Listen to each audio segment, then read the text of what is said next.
नमस्कार। क्या आपने कभी सोचा है कि हमारे जीवन में आने वाली रुकावटें, चाहे वे करियर की हो, विवाह की हो या मन की शांति की, अचानक एक दिन दूर क्यों हो जाती है? वो दिन कोई साधारण दिन नहीं होता। वो दिन होता है जब ब्रह्मांड की ऊर्जा स्वयं धरती पर उतरती है।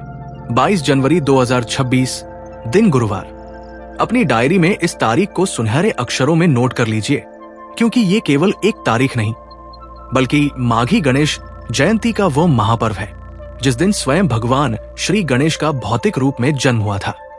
जी हाँ, हम अक्सर भाद्रपद महीने की गणेश चतुर्थी को ही सब कुछ मान लेते हैं, लेकिन शास्त्रों का गूढ़ ज्ञान बताता है कि माघ महीने की शुक्ल पक्ष की चतुर्थी ही वो वास्तविक तिथि है जब माता पार्वती के हाथों से सृजन हुआ था।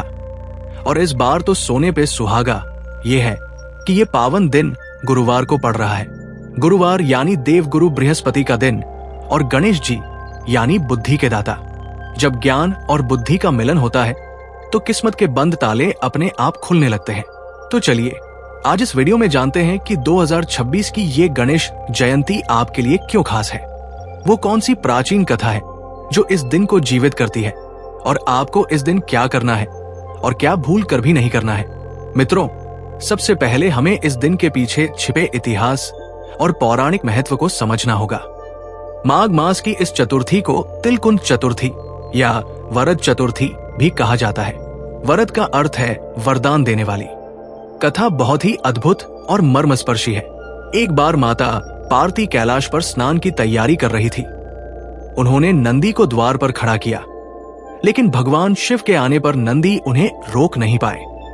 तब माता पार्वती को एक ऐसे रक्षक की कमी खली जो केवल और केवल उनकी आज्ञा का पालन करे।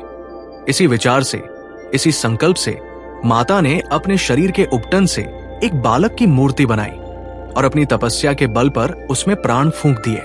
वो बालक कोई और नहीं बल्कि हमारे लाडले गजानन थे। ये घटना माघ शुक्ल चतुर्थी को ही घटी थी। इसीलिए इसे गणेश जी का असली जन्मदिन या प्राकट्य दिवस माना जाता है। भाद्रपद की चतुर्थी को तो उन्हें गणेश की उपाधि मिली थी, लेकिन उनका जन्म माघ में हुआ था।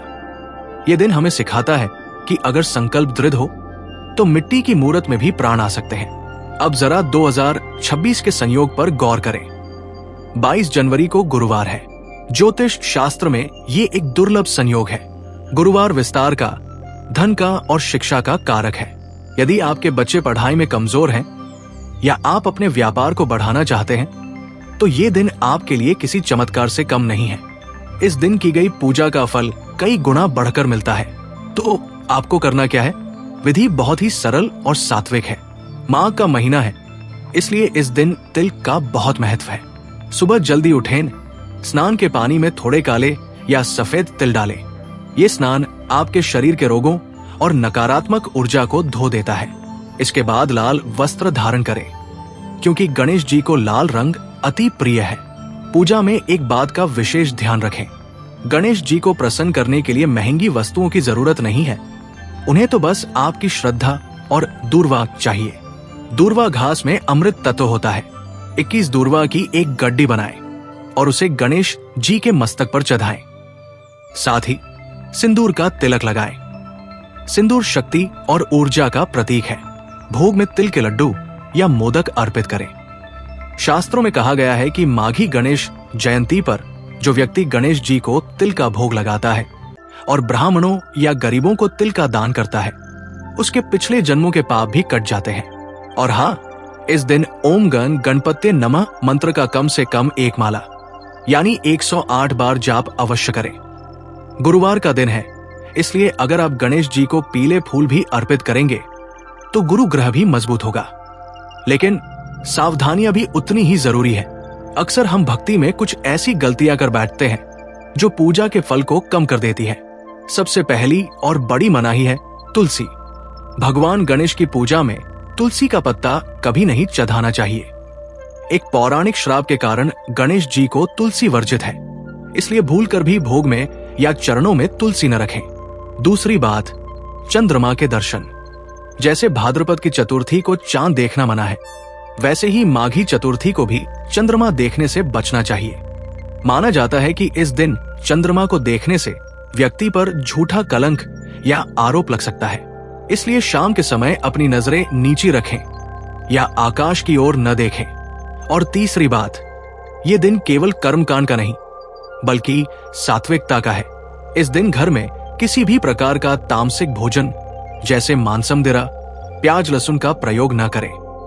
घर का माहौल शांत रखें, क्योंकि जहां कलह होती है वहां गणेश जी का वास नहीं होता।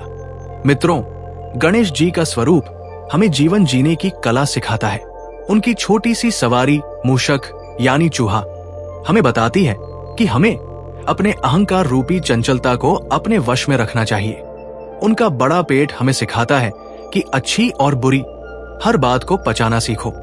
हर बात पर प्रतिक्रिया देना जरूरी नहीं होता।